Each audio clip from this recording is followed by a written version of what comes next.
Como eu já disse, nós temos também o for of, né? O loop for of, ele percorre objetos interativos, chamando uma função personalizada com instruções a serem executadas para o valor de cada objeto distinto. Que monte de conversa é essa? Basicamente, nós vamos ver aqui, ó, antecipadamente, uma estrutura que vocês ainda não conhecem, tá? O nome dessa estrutura aqui, nós vamos ver mais para frente, com mais detalhes dessa estrutura.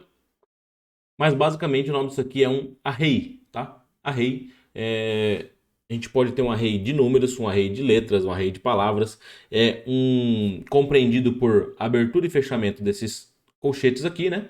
E colocamos separados por vírgula cada um dos elementos ali de dentro, tá?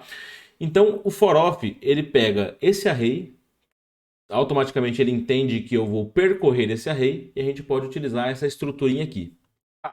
Vai ficar um pouco complexo porque vocês ainda não entendem o que é um array. Mas vamos ver um exemplo simples de como que funciona aí esse cara, tá? Eu vou criar aqui a pastinha número 20, chamar for of.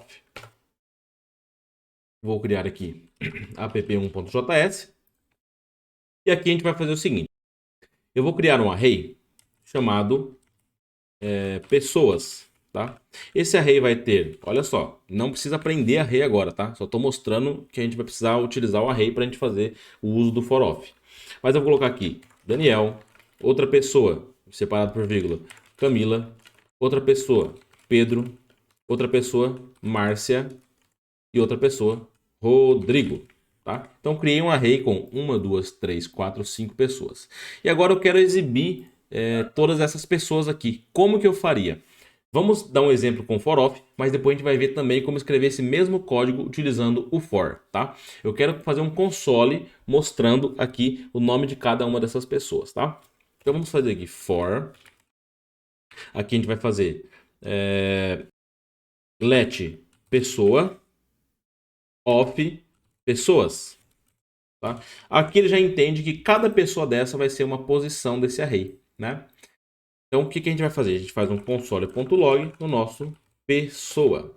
Se eu der um F5 aqui, abrir o meu terminal, obviamente, né? Para ele mostrar. Vou fechar esses terminais aqui.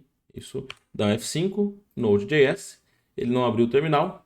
Se eu abrir aqui agora, vim debug, a gente já viu ali, ó, que ele mostrou Daniel, Camila, Pedro e Márcia, né? Então é assim que a gente escreve o nosso for of. Ele facilita bastante para a gente pegar informações de dentro de um array. Mas se eu fosse escrever esse mesmo código utilizando o for tradicional, eu faria for let i igual a 0. I tem que ser menor do que pessoas.length, porque essa propriedadezinha aqui chamada length, ele pega o tamanho do nosso array, tá? E a gente vai aprender lá na frente, não se preocupem tanto, eu só quero escrever esse código para você. E faria aqui i mais.